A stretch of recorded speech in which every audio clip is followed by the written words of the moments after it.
श्री गुरु गणेशाभ्यां नमः। हरिः ओम। भगवद गीता 192 सेशन में स्वागत है। हम अध्ययन कर रहे हैं विश्व रूप दर्शन योग 11वां अध्याय, और हमने 7वां श्लोक और 8वां श्लोक हम लोगों ने 7वां श्लोक हम लोगों ने अध्ययन कर लिया था। उसको एक बार दोहरा लेते हैं। इहैकस्तं जगत्कृत्स्नं पश्याद्य सचराचरं मम देहे गुडाकेश यच्छान्यद्द्रष्टुमिच्छसि। इसको यदि आप कन्वर्सेशनली हम जो यदि देखें तो ये जो हम छंद से बोल रहे हैं, शायद श्री कृष्ण ने छंद से बात नहीं किया होगा। उन्होंने कहा होगा मम देहे गुडाकेश यच्छान्यद्द्रष्टुमिच्छसि। देखो तुमको जो देखना है, तुमको जो भी देखना है वो तुम देखो, क्योंकि तुमको यहाँ एक साथ इहैकस्थं जगत्कृत्स्नं, जगत के अंदर में पूरे जगत को यहाँ तुम देख सकते हो। पश्चात सचराचरम, आद्य अभी सचराचरम। श्री कृष्ण बोल तो रहे हैं मगर अर्जुन को दिख नहीं रहा है।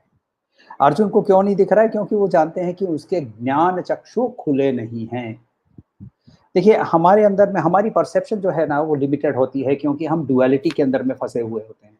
Right, wrong, good, bad, pleasure, pain, ये सारी डुअलिटीज के अंदर में जब तक हम फंसे रहेंगे तब तक हमें यूनिफाइड विजन हमें मिलता नहीं है। इसीलिए जब हमारे जो शिव जी का जब हम चित्रण करते हैं तो उनको त्रिनेत्र त्रिलोचन बोला गया है। नागेंद्र हाराय त्रिलोचनाय, ऐसे श्लोक में बोलते हैं ना। त्रिलोचनाय, तीसरी आंख का इंडिकेशन ये है कि वो ज्ञान चक्षु है। वो दोनों जो राइट लेफ्ट की जो डुअलिटी है उसके परे है। तो वो तीसरी आंख को खोलने के लिए, वो परसेप्शन को लाने के लिए हमारे अंदर में थोड़ी सी, हमारी खुद के अंदर में थोड़ी चेंज लाना जरूरी है। सारे घड़े को मिट्टी के अंदर देखना आसान नहीं है, ये श्री कृष्ण भी मानते हैं। और मानते हुए वो कहते हैं कि ये तुम्हारे अंदर की परसेप्शन तुमको बदलनी पड़ेगी। 10वां चैप्टर के अंदर में विभूति योग के समय भक्ति, यदि कोई भक्त है तो उसको हर एक चीज के अंदर में उसके इष्ट देवता का स्वरूप उसको दिख जाता है। मगर यदि भक्त ज्ञानी भी बन जाता है, यानी भक्ति और ज्ञान जहाँ समन्वय हो जाता है, वहीं हमें ये एक का दर्शन होता है। भगवत गीता एक पहली एक अटेम्प्ट है जहाँ भक्ति योग, कर्म योग, ज्ञान योग, ये सारे को एक साथ एक जगह पे लाने की कोशिश की गई है। हम जब मान लीजिए कि हम लोग तो बाजार जाते होंगे, तो जाते हैं, आजकल शायद ऑनलाइन ही शॉपिंग होती होगी, मगर मान लीजिए कि लॉकडाउन नहीं है, कोरोना नहीं है, हम वेजिटेबल्स के लिए बाजार गए हुए, सब्जी लाने के लिए बाजार गए हुए। बाजार जाने के लिए एग्री करते हैं, घर वाले कहते हैं जाइए आप जरा बाजार जाकर लेकर सब्जी लेकर आइए। हम अग्री करते हैं क्योंकि हमारे अंदर हमारे परिवार के प्रति भक्ति प्रेम है। जब हम रास्ता पार करते हैं बाजार जाने के लिए, पूरे रूप से हमारे अंदर में ध्यान यानी ज्ञान योग, लेफ्ट से राइट से गाड़ी आ रही है नहीं आ रही है पूरा हम लोग देखते हैं। और फिर जब आकर भिंडी खरीदते हैं तो हर भिंडी को देखकर परख परख के खरीदते हैं, कि ये सोचकर, ये नहीं सोचते उस समय कि भिंडी का बनेगा क्या। मेरा कर्तव्य क्या है? अच्छी भिंडी लेकर आओ। तो मैं एक एक भिंडी चुन चुन कर, बहुत धीरे से, बहुत समय निकाल कर भिंडी चुन चुन कर लेकर आता हूँ। मुझे पता नहीं ये भिंडी से भरी हुई भिंडी बनेगी या भिंडी की सब्जी बनेगी, भिंडी का क्या बनेगा मुझे नहीं पता। एंड रिजल्ट नहीं पता, मेरा प्रोसेस के ऊपर पूरा ध्यान होता है। ये हम रोज के काम में कर जरूर करते हैं, मगर इस काम करते समय हमारे अंदर में अटैचमेंट, वासना, सारी सब कुछ जुड़ी हुई है। जब यही काम हम बिना अटैचमेंट के, बिना वासना के करते हैं, तब हमारे अंदर में भक्ति और ज्ञान का समन्वय होता है। तब हमें अचानक से हमारी परसेप्शन बदल जाती है, और परसेप्शन बदलते ही श्री कृष्ण हमें 8वें श्लोक के अंदर में क्या बोलते हैं, देखिए। न तु मां शक्यसे द्रष्टुम, न तु मां शक्यसे द्रष्टुम अनेनैव स्वचक्षुषा, अनेनैव स्वचक्षुषा, न तु मां शक्यसे द्रष्टुम अनेनैव स्वचक्षुषा, दिव्यं ददामि ते चक्षुः, दिव्यं ददामि ते चक्षुः, पश्य मे योगमैश्वरम्, पश्य मे योगमैश्वरम्, दिव्यं ददामि ते चक्षुः, पश्य मे योगमैश्वरम्, न तु मां शक्यसे द्रष्टुम् अनेनैव स्वचक्षुषा, दिव्यं ददामि ते चक्षुः, पश्य मे योगमैश्वरम्। न, नहीं, तू, बट, माम, मुझे, शक्य से, यू कैन, द्रष्टुम, देख सकना, देखना, अनेन, इससे, एव, इवन, स्वचक्षुषा, तुम्हारे इस आंखों से, दिव्यम यानी डिवाइन, ददामी, देता हूँ, ते, तुम्हें, चक्षु हो, आंख, पश्य, देखो, मैं, मुझे, योगम ऐश्वरम, ये वर्ड्स हम लोग पहले देख चुके हैं। हमारे योग और ऐश्वर्य, powers as well as glories. पहली तो चीज इसके अंदर में हमें समझना जरूरी है कि श्री कृष्ण ने उसकी आंखों को निकाल के दूसरी कोई दिव्य आंख भीतर डाली नहीं है। ये हम लोगों को बहुत क्लियरली समझना है। कुछ प्रचलित जो जो कथाएं हैं कि श्री कृष्ण ने वहाँ कोई ऑप्टिकल इल्यूजन किया, या फिर दूसरी कथा चलती है कि उनके आंख एक्चुअली फिजिकली आंख बदल दी गई। दिव्यम ददामि ते चक्षु, दिव्य, यदि चक्षु दिव्य है तो उसके लिए फिजिकल एक्ट से उसको दिया नहीं जा सकता है। इसका यहाँ बहुत क्लियरली एक एक डिस्क्रिप्शन, एक परसेप्शन को बदलने के लिए एक इंडिकेशन है। देखिए चैप्टर 7 श्लोक 7 में उन्होंने कहा था यह कस्थम, एक जगह के अंदर में, और मम देहे, एक छोटी सी जगह के अंदर में ये पूरे कॉस्मोस को तुम देखो। अब ऐसा जब बोलते हैं ना तो हमारी पूरी इमेजिनेशन जो है वो पूरे हिल जाती है, हमारी बुद्धि हिल जाती है, और वो हिलने पर ही उसकी जो एरोगेंस है, उसके अंदर में जो जो एक अहंकार है, वो थोड़ा सा सर नीचा करता है। तभी जाकर हमारी परसेप्शन बदलती है, और जैसे ही हमारी दृष्टि बदलती है, दृष्टि बदलने पर हमारे चक्षु खुल जाते हैं। चक्षु खुलने से ही दृष्टि बदल सकती है ना। सो चक्षु खुले यानी दृष्टि बदली, इसीलिए चक्षु खुले, इसीलिए दृष्टि बदल गई। तो दृष्टि बदलने पर अर्जुन अब देख रहा है। अर्जुन क्या देख रहा है? अर्जुन देख रहा है सहस्रशीर्षम देवम विश्वाक्षम विश्वशंभुवम विश्वम नारायणम देवमक्षरम परमं पदम विश्वतः परमानित्यम विश्वम नारायणगम हरिम विश्वमेवेदं पुरुषतः विश्वमुपजीवति। नारायण सूक्त के अंदर में, ऋग्वेद के अंदर में डिस्क्रिप्शन देते हैं कि ये यूनिवर्स जो है वही ये परम पुरुष है। वो इम्पेरिशेबल है, वो उसका कोई विनाश नहीं है, वो सुप्रीम है, वो वही गोल है, वही मेरा परम पदम, वही मेरा गोल है, हमारा गोल है। और उसके हजारों आंख और हजारों पैर और हजारे, यानी वो ओमनी प्रेजेंट एंड ओमनीसिएंट, वो उज्जवल है, और वो पूरी दुनिया का आनंद स्वरूप है।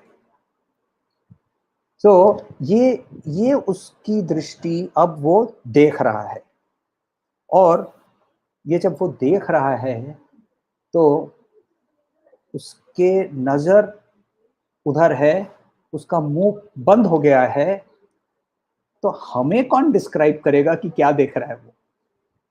हमें कैसे पता चलेगा कि कौन देख रहा है? तो इसीलिए 9वें श्लोक के अंदर में देखिए, संजय उवाच, संजय वापस आ गए। संजय उवाच एवं उक्त्वा ततो राजन्, एवं उक्त्वा ततो राजन् महायोगेश्वरो हरिः, महायोगेश्वरो हरिः दर्शयामास पार्थाय, दर्शयामास पार्थाय अमरूपमैश्वरम्, परमं रूपमैश्वरं दर्शयामास पार्थाय, परमं रूपमैश्वरम्। संजय उवाच एवं मुक्त्वा ततो राजन् महायोगेश्वरो हरिः दर्शयामास पार्थाय, परमं रूपमैश्वरम्। संजय, तो एक सवाल उठता है कि अर्जुन को विश्वरूप दर्शन मिल रहा था। अर्जुन को जो विश्वरूप दर्शन मिल रहा था, वहां भीष्म, द्रोण एक साइड पे खड़े थे, दूसरे साइड पे धृष्टद्युम्न और युधिष्ठिर और भीम इत्यादि खड़े थे, सात्विकी खड़े थे। इनको कोई दिख रहा था क्या? नहीं। क्यों नहीं दिख रहा था? क्योंकि ये देखने के लिए परसेप्शन को बदलना जरूरी है, और वो परसेप्शन को बदलने के लिए ये पूरा प्रोसेस कर्मयोग से शुरू करके, ध्यान से शुरू के बीच में लाकर, और उसके बाद विभूतियों को समझने के बाद ही हमारे अंदर में वो परसेप्शन बदल सकता है। जब तक हमें द वन इन मेनी, उस एक को सब चीज के अंदर में देखने की आदत नहीं पड़ जाती है, तब तक उस मेनी इन वन देखना संभव नहीं है। तो ये पूरी प्रैक्टिस एक, इसीलिए मैं, ये शायद मैंने पहले भी कहा है कि भगवत गीता एक कन्वर्सेशन है, और उस कन्वर्सेशन को हम कहीं से भी उठाकर कहीं से भी शुरू कर देते हैं और बोलते हैं कि हम भगवत गीता पढ़ रहे हैं। ये संभव नहीं है। इससे हमें कोई आध्यात्मिक नॉलेज नहीं होगा। और जरूर पढ़िए, बहुत अच्छा है। पुरुषोत्तम क्या महीना है, पुरुषोत्तम का पुरुषोत्तम योग 15वां चैप्टर पढ़ते हैं चलिए, या खाने बैठने वाले हैं, चलिए आज को हम लोग चौथा चैप्टर पढ़ते हैं, यज्ञों का चैप्टर पढ़ते हैं। बहुत अच्छी बात है, पढ़िए। तो आचार्य शंकर भी कहते हैं गेयम गीता, तो वो गीता गाओ, गीत थोड़ा सा उसका पठन करो, आचार्य शंकर भी कहते हैं। मगर यदि हमें उसको सचमुच में समझना है, उसको सचमुच में हमारे लिए हमारे जीवन के अंदर में बदलाव लाना है, तो उसको एक सक्सेशन में पढ़ना, एक सीरीज की तरह, एक कन्वर्सेशन की तरह पढ़ना, ये बहुत इंपॉर्टेंट है। तो यहाँ संजय जो है, कौन है संजय? सम्यक जयति इति संजय, जो कि सब समय एवर विक्टोरियस। संजय कौन सा युद्ध जीतने गया था? उसने बहुत बड़ा युद्ध जीता था। वो जब छोटा था, गलबगन उनके उसके पिता थे, और वो उन्होंने जाकर वेद व्यास के पास संजय को रख के आए थे। और संजय वेद व्यास के, स्वयं वेद व्यास के शिष्य हैं, और उनको ब्रह्म ज्ञान वेद व्यास से डायरेक्टली करने को, अभ्यास करने का मौका मिला था। और इसीलिए संजय की, उसकी दृष्टि भी सम्यक दृष्टि है, और इसके लिए संजय को भी दिखता है, क्योंकि वो उसके माइंड के साथ, बॉडी के साथ, इंटेलेक्ट के साथ आइडेंटिफाइड नहीं है। और इसके लिए उसको ज्ञान चक्षु की जरूरत नहीं है, क्योंकि उसकी चक्षु जो है वो ऑलरेडी खुले हुए हैं, और वो खुले चक्षु से वो देख रहा है, और देखकर बोल रहा है एवं, ऐसा, उक्त्वा, कहकर, ततः, तब, राजन यानी धृतराष्ट्र को कह रहे हैं, महायोगेश्वर, योगेश्वर हम लोगों ने देखा, महा साथ में और भी जोड़ दिया गया, महायोगेश्वर हरि ही, श्री कृष्ण को हरि और नाम है उनका, दर्शयामास, दर्शयाम आस, उन्होंने दिखाया, पार्थाय, अर्जुन को क्या दिखाया, परमम रूपम ऐश्वर्यम, उनकी ग्लोरीज एंड फॉर्म उन्होंने दिखाया। तो क्या दिखाया, ये हम लोग आगे वाले श्लोक में देखते हैं। बात क्या है, हमारी जो लिमिटेड कॉन्शियसनेस है, हमारी कॉन्शियसनेस बहुत लिमिटेड है, और इस लिमिटेड कॉन्शियसनेस के माध्यम से जब हम इसकी कोशिश करते हैं कि इसको हम समझने की, तो हमें समझना बहुत डिफिकल्ट होता है। केन उपनिषद करके एक उपनिषद है, केन, तो केन का मतलब होता है कि किस से, किस से करके शुरू होता है, उपनिषद ही शुरू होता है उसी से। उसका पहला श्लोक ही कहता है, केने शितम पतितम प्रेषितम मनः, केन प्राण प्रथम प्रेति युक्तः, केने शितां वाचमिमां वदन्ति, चक्षुश्रोत्रम कौ देवो युनक्ति। ये कहता है कि शिष्य पूछ रहा है कि किसके द्वारा प्रेरित होकर ये मन बाणवत अपने लक्ष्य पर जाकर गिरता है, किसके द्वारा नियुक्त प्रथम प्राण अपने पथ पे आगे बढ़ता है। जब हम बच्चा होता है तो वो प्रथम प्राण जब लेता है, किसके द्वारा ये नियुक्त होता है, किसके द्वारा प्रेरित ये वाणी है जिससे मनुष्य जिसको बोलता है, कौन है वो देव जिससे चक्षु और कर्ण को उनकी क्रियाओं को नियुक्त करता है। शिष्य पूछ रहा है, उसके गुरु उत्तर देते हैं। उसको समझने के लिए बहुत इंपॉर्टेंट ये है श्लोक, न तत्र चक्षुर्गच्छति न वाग गच्छति न मनो न विद्मो न बीजानीमो यथेतदशनुशिष्यात्। वहां आंख नहीं जाती है, वहां शब्द नहीं जाते हैं, वहां मन नहीं जाता है। तो वो चीज को समझना, क्योंकि ये क्यों नहीं जाता है, क्योंकि हमारी जो हमारी कॉन्शियसनेस जो है, हमारी जो लिमिटेशन है, हमारे बॉडी माइंड आइडेंटिफिकेशन है, इस आइडेंटिफिकेशन के माध्यम से हम अपने आप को लिमिट कर चुके हैं। देखिए, लिमिटेशन हमारे ऊपर किसी ने थोपा नहीं है, किसी ने हमें चेन से बांधा नहीं है, हमने खुद ही अपने ऊपर चेन्स लगा के रखी है। तो ये चेन जो है, ये हमने अपने अटैचमेंट्स की, इग्नोरेंस की चेन्स जो है, हम ही स्वयं इसको तोड़ सकते हैं। भगवान ने, श्री कृष्ण ने ही खुद कहा था, उद्धरेत आत्मान आत्मानम। तो वैसे ही, तो इसीलिए यहाँ संजय को मगर एक काम करना पड़ेगा ना, संजय को तो कर्तव्य दिया गया है कि डिस्क्राइब करो। तो संजय आगे चल के डिस्क्राइब कर रहे हैं जो उसको दिख रहा है, मगर जो उसको एक्सपीरियंस हो रहा है, जो अर्जुन को एक्सपीरियंस हो रहा है, ये विशाल एक्सपीरियंस को शब्दों में सीमित करने के लिए बहुत बड़े बड़े शब्द यूज करने पड़ रहे हैं उसको, मगर फिर भी ये बड़े शब्दों से उसको वो एक्चुअल सेंस कन्वे नहीं कर पा रहा है। तो देखते हैं हम लोग 10वां और 11वां श्लोक एक साथ, 10वां और 11वां श्लोक एक साथ देखेंगे। अनेक वक्त्रनयनम, अनेक वक्त्रनयनम, अनेकाद्भुत दर्शनम, अनेकाद्भुत दर्शनम, अनेक वक्त्रनयनम, अनेकाद्भुत दर्शनम, अनेक दिव्याभरणम, अनेक दिव्याभरणम, दिव्यानेकोद्यतायुधम, दिव्यानेकोद्यतायुधम, अनेक वक्त्रनयनम, अनेकाद्भुत दर्शनम, अनेक दिव्याभरणम, दिव्यानेकोद्यतायुधम, दिव्यमाल्याम्बरम धरम, दिव्यमाल्याम्बरम धरम, दिव्यगन्धानुलेपनम, दिव्यगन्धानुलेपनम,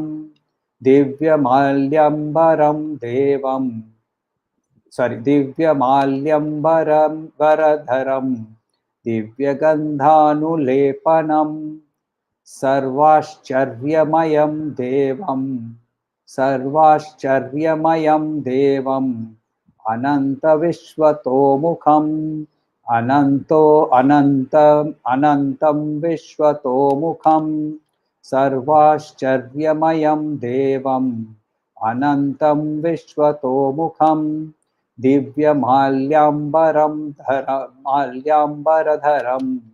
दिव्यगंधानुलेपनम सर्वाश्चर्यमयं देवम अनंतम विश्वतोमुखम। पूरा कॉस्मोस उसके सामने अनफोल्ड हो रहा है, पूरा फुल कॉस्मोस उसके सामने खुल रहा है। अनेक वक्त्र, वक्त्र का मतलब होता है मुंह, या मुंह यानी माउथ या फेस, दोनों वक्त्र हो सकते हैं। अनेक वक्त्र, नयनम आंख, अनेक अद्भुत, अनेकाद्भुत ये संधि है, अनेक मेनी, अद्भुत वंडरफुल, दर्शनम विजन देखने को मिला, अनेक दिव्य आभरणम, आभरणम का मतलब ऑर्नामेंट्स, दिव्य अनेक उद्यत, दिव्यानेकोद्यतायुधम, दिव्य अनेक उद्यत उठाए हुए, उद्यत अपलिफ्टेड उठाए हुए, आयुधम वेपन्स, वेपन्स उनके हाथ में हैं और वो सारे वेपन्स उन्होंने उठाए हुए हैं। दिव्य माल्याम्बरधरम, दिव्य माल्य, माला गले पे जो माला पहनते हैं उनको माला, अंबर यानी कपड़े, जैसे हम लोग वर्ड्स पाते हैं ना दिगंबर, शिव जी को के लिए स्तोत्र पंचाक्षरी के अंदर में उनको दिगंबर भी बोला गया है। तो वो दिगंबर का मतलब दिख को अंबर करने वाला, दिख यानी डायरेक्शंस को अंबर करने वाला, यानी वो कोई वस्त्र नहीं पहने हैं, पूरी जो दिख है वही उसके वस्त्र है। तो अंबर वर्ड जो है उससे वस्त्र का उल्लेख है। तो दिव्य माल्याम्बरधरम, दिव्य गंधानुलेपनम, दिव्य गंध, गंध यानी चंदन, यहाँ चंदन या तरह तरह के स्मेल, अच्छे स्मेल, अनुलेपनम शरीर पे लगाए हुए है, सर्व ऑल आश्चर्यमयम वंडरफुल, देवम अनंतम अनलिमिटेड, विश्वतः मुखम, उसके जो मुंह है, फेस है, वो सारी ओर फैले हुए हैं।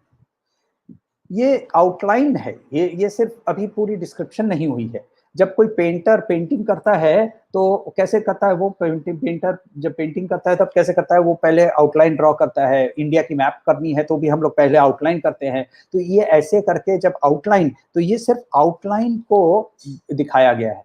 10वें चैप्टर के अंदर में 33वें श्लोक के अंदर में उन्होंने वर्ड किया था, कहा था कि मैं जो क्रिएटर्स हैं उनके अंदर में मैं ब्रह्मा हूं, मैं विश्वतमुख हूं, क्योंकि ब्रह्मा को 4 मुंह हैं। यहाँ वो उसको भी पार करके वहां अभी श्लोक के अंदर में हम लोगों को बोल रहे हैं कि अनंतम विश्वतोमुखम, सिर्फ 4 नहीं, अनंत है। उनके मुंह जो है, वो फेस जो है वो अनंत है, यानी वो ओमनी प्रेजेंट, ओमनीसिएंट, ओमनीपोटेंट, ये वहां दिखाने के लिए ये हमारे सामने वो रखे हैं। तो ये सारे लिमिटेशंस को क्रॉस करके एक ड्राइंग हो रही है कि ये ड्राइंग जो है ये मेरे पूरे परसेप्शन को निगल गई है। आश्चर्य होना, अवाक होना, ये कब होता है, जब हमारी इंटेलेक्ट, जब हमारी बुद्धि काम करना बंद करती है। जब हम ये बॉडी माइंड इंटेलेक्ट के सेंस के साथ जो आइडेंटिफिकेशन है, इसको जब हम खत्म करते हैं ना, देखिए जब एक छोटा सा उदाहरण लेते हैं, जब आपने कोई बहुत सुंदर चीज देखी हो, प्रकृति में देखी हो, मान लीजिए कि एक बहुत सुंदर सा सूर्योदय देखा हो, एक बहुत सुंदर सी सूर्यास्त देखी हो, तो वहां आप सूर्यास्त के सामने, तब उस क्षण के लिए आपके अंदर में बॉडी माइंड इंटेलेक्ट की कोई आइडेंटिफिकेशन नहीं रहती है, और इसीलिए अंदर से एक आश्चर्य पैदा होता है, एक मुंह बंद हो जाता है, हम अवाक हो जाते हैं। तो ये जो, जब ये आइडेंटिफिकेशन उस क्षण के लिए भी जाता है तो भी हमारे अंदर में वंडर, अमेजमेंट, ये सारे ऐसे वर्ड्स हम यूज करते हैं, this is wonderful, this is amazing, ये हम लोग बाद में बोलते हैं। उस समय हाउएवर हमारे अंदर में पूरी स्टिलनेस आ जाती है। क्यों? क्योंकि हम बॉडी माइंड इंटेलेक्ट से डिस्कनेक्ट हो गए हैं। तो ये जो है ये मगर क्या होता है, हम ना एक लॉजिक की एरोगेंस के अंदर में बैठते हैं और बोलते हैं कि नहीं, ये सब कुछ हमें लॉजिकली समझाओ। जब तक लॉजिक एक लिमिट तक ही हमें ले जा सकता है, कोई भी चीज की, कोई भी इंटुइटिव लर्निंग की, लॉजिक हमें एक लिमिट तक ले जा सकता है, उसके बाद एक इंटुइटिव जंप लेना पड़ता है। और ये फिजिक्स हो, केमिस्ट्री हो, बायोलॉजी हो, सोशियोलॉजी हो, साइकोलॉजी हो, कोई भी साइंस ले लीजिए, उसके अंदर में ये प्रोसेस 100% एप्लीकेबल है। तो ये जो इंटुइटिव जंप करने के लिए हमारे अंदर में इंटेलेक्ट को शांत होना जरूरी है। होता क्या है, इंटेलेक्ट शांत होता नहीं है, तो बोलते हैं यस्या मतम तस्य मतम, मतम यस्य न वेदसः, अविज्ञातम विजानताम, विज्ञातम अविजा विजानताम। बोलता है कि जो इसको जो जानने की कोशिश करता है, जो इसको विचारबद्ध नहीं किया जाता, इसके पास जिसके पास इसका विचार है वो इसको नहीं जानता, और जो बोलता है कि मैं इसको नहीं जान सकता हूं, वही एक्चुअली इसको जानने के लिए अग्रसर हुआ है। तो हमें अभी करना क्या है, हमें एक कोशिश करनी है कि अब आगे चलते हुए जैसे इस डिस्क्रिप्शन को आते रहता है, हम भी अपने चारों ओर देखते जाएं, और ये सारा सब कुछ उसके अंदर में समाया है। ये लॉजिकली इसको हमारे ब्रेन को थोड़ा सा फ्रीज कर देना है, और उसकी अनुभूति के लिए हमें कोशिश करनी है। तो यहाँ अब आगे श्री कृष्ण के इस विश्व रूप दर्शन का फर्दर वर्णन हम लोगों को आगे मिलेगा।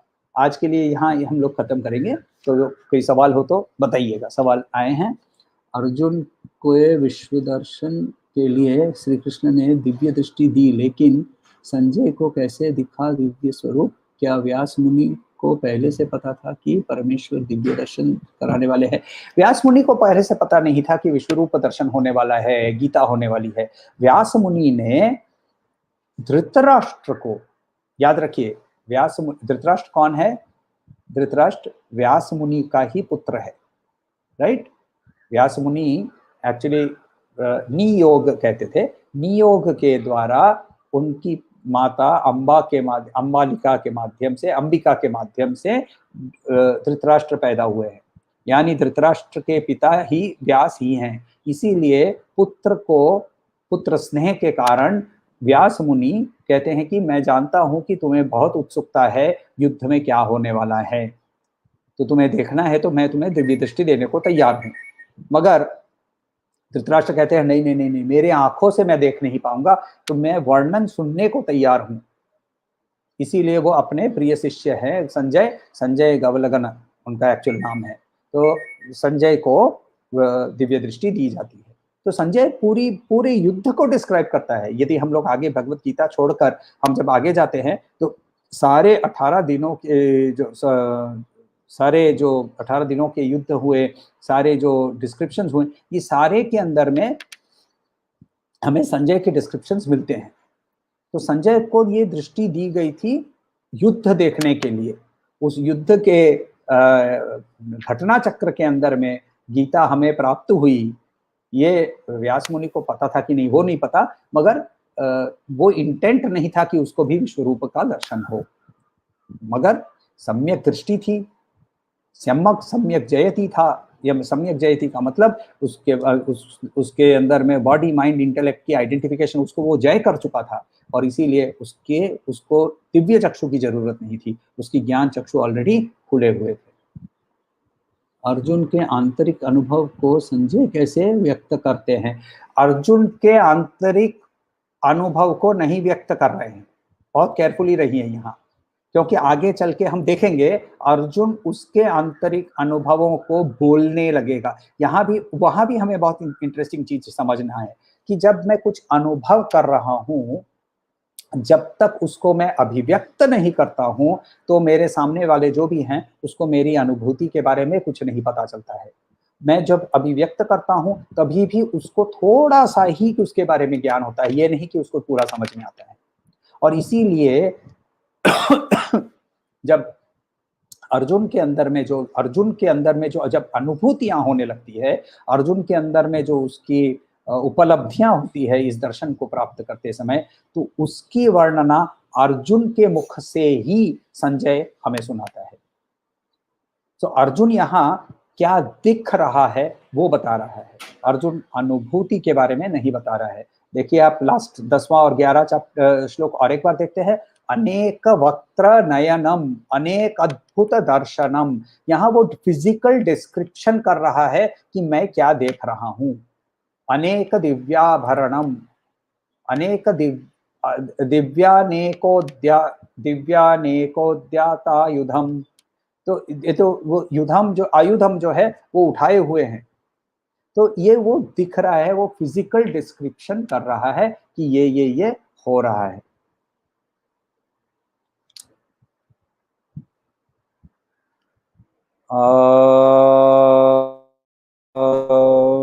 शांति शांति शांति। हरि ओम। श्री गुरुभ्यो नमः। हरि ओम।